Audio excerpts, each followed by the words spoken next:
अस्सलाम वालेकुम स्टूडेंट्स, मैं हूं फरीद भंडारा। मैं आप लोगों को 9th क्लास की केमिस्ट्री इस चैनल के ऊपर पढ़ा रहा हूं। तो आप लोग मेरा पूरा लेक्चर देखेंगे और मैं उम्मीद करता हूं कि अगर आप मेरा लेक्चर एंड तक देखेंगे तो इंशाल्लाह ताला आप लोगों के सारे कॉन्सेप्ट क्लियर होंगे।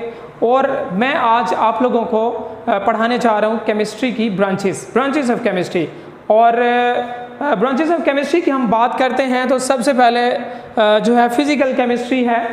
फिज़िकल केमिस्ट्री जो है ये केमिस्ट्री की वो शाख है जिसके अंदर हम जो है फिज़िकल प्रॉपर्टीज़, फिज़िकल बिहेवियर और मटेरियल थिंग्स जो हैं इनका हम मुताला करते हैं।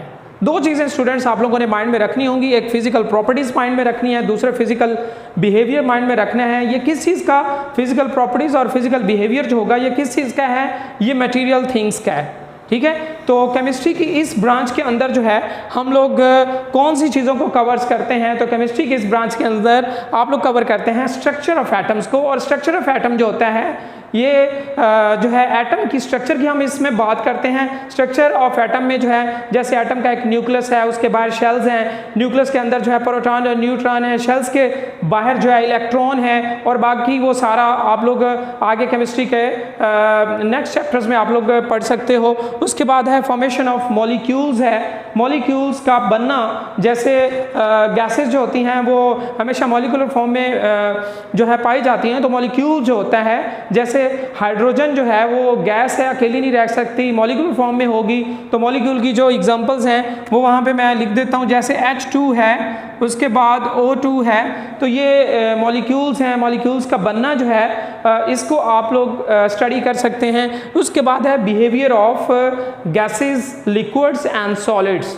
ठीक है, तो जो बिहेवियर ऑफ गैसेस, लिक्विड्स और सॉलिड्स होते हैं उसका बिहेवियर जो है इसको आप लोग स्टडी कर सकते हैं। तो यहाँ पे फिज़िकल केमिस्ट्री जो है इसको मैंने एक्सप्लेन कर दिया है। फिज़िकल केमिस्ट्री की वो शाख है जिसमें फिज़िकल जो है प्रॉपर्टीज़ होती हैं, उसके बाद फिज़िकल बिहेवियर है मटेरियल थिंग्स का, उसके हम लोग स्टडी करते हैं। और इसके बाद जो है आगे है ऑर्गेनिक केमिस्ट्री।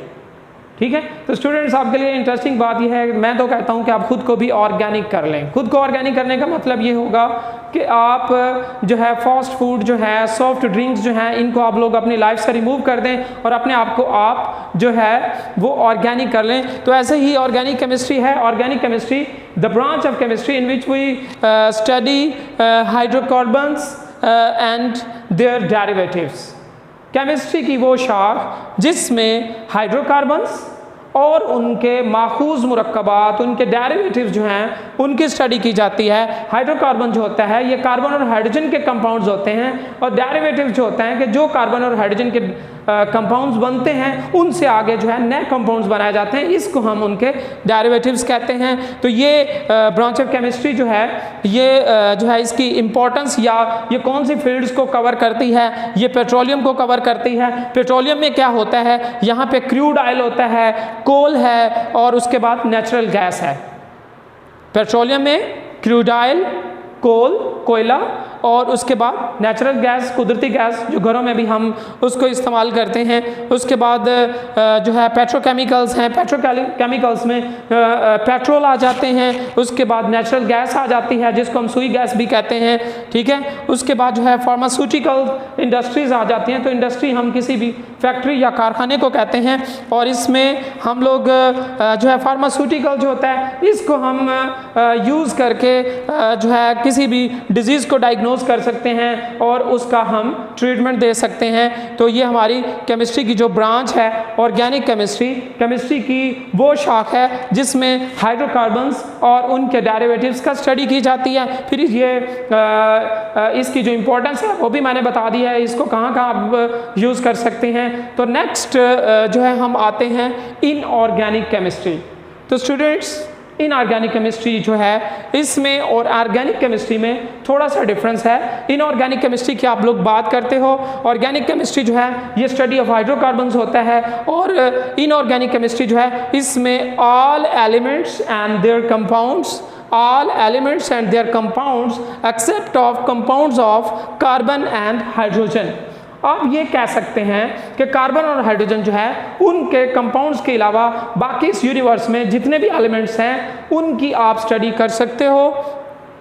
और उसके बाद इसकी जो फील्ड्स हैं इसमें केमिकल इंडस्ट्री, पूरी केमिकल इंडस्ट्री जो है ये आ जाती है। इसमें ग्लास आ जाता है, ग्लास मीन शीशा आ जाता है। उसके बाद सीमेंट्स, आपको पता ही है सीमेंट्स आ जाता है। उसके बाद सिरामिक्स हैं, जैसे हमारे घरों में चीनी की टाइलें वगैरह और बेसन वगैरह लगे होते हैं, तो ये सब सिरामिक्स में आ जाता है। उसके बाद मेटलर्जी है, मेटलर्जी जो होता है ये धातकारी को हम कहते हैं। आप मेटल्स जितनी जो है उनको आप हासिल करते हैं तो ये मेटलर्जी में आ जाता है। तो ऑर्गेनिक केमिस्ट्री जो है it is the branch of chemistry in which we study all elements and their compounds except of compounds of carbon and hydrogen. तो इसमें आप मास वाय कार्बन और हाइड्रोजन के कंपाउंड्स इस में जितने भी यूनिवर्स में एलिमेंट्स होंगे उनकी आप लोग स्टडी करते हैं। तो ये इनऑर्गेनिक केमिस्ट्री थी। उसके बाद जो है लास्ट ब्रांच जो है आज के टॉपिक की वो है बायोकेमिस्ट्री। तो बायोकेमिस्ट्री की स्टूडेंट्स अगर आप बात करते हैं तो the branch of chemistry, chemistry की वो शाख जिसमें हम क्या पढ़ते हैं, स्ट्रक्चर पढ़ते हैं, हम क्या पढ़ते हैं, कंपोजिशन पढ़ते हैं, हम क्या पढ़ते हैं, केमिकल रिएक्शंस पढ़ते हैं, किसके, सब्सटेंसेस फाउंड इन लिविंग।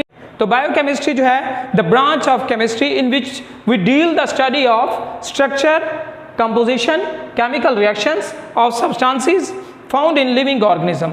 तो बायोकेमिस्ट्री जो है ये it covers all chemical process taking place in living organism. तो ये जितनी भी लिविंग ऑर्गेनिज्म है उनके अंदर जितने भी केमिकल प्रोसेस होते हैं स्टूडेंट्स, ये उन सब को कवर करती है। तो स्टूडेंट मैं आप लोगों को ये बताना चाहता हूँ कि वो केमिकल प्रोसेस जो लिविंग ऑर्गेनिज्म के अंदर कौन से हैं। तो केमिकल प्रोसेस की अगर हम बात करते हैं तो केमिकल प्रोसेस के अंदर आ जाता है जैसे हमारा डाइजेस्टिव सिस्टम है। तो डाइजेस्टिव सिस्टम में जो है जब हम खुराक खाते हैं हमारा स्टोमिक जो है उसके अंदर जो है पहले से ही HCl एसिड है। HCl एसिड जो है वो जो हम खुराक खाएंगे उसको उसकी डिकम्पोजिशन करता है, खुराक को पीसता है और खुराक को ऐसे बना देता है जैसे पेस्ट होती है और वो खुराक जो है डाइजेस्ट हो जाती है। तो ये एक जो है लिविंग ऑर्गेनिज्म के अंदर केमिकल प्रोसेस है। और दूसरा मैं प्लांट्स के अंदर आप लोगों को बताता हूँ केमिकल प्रोसेस की। तो जैसे फोटोसिंथेसिस है, तो फोटोसिंथेसिस जो है उसके ज़रिए प्लांट जो है अपनी खुराक तैयार करता है। तो यकीनन स्टूडेंट्स आप लोगों को मेरा ये लेक्चर पसंद आया होगा। आपने हमारी इस वीडियो को लाइक करना है, चैनल को सब्सक्राइब करना है और साथ में लगी हुई बेल आइकन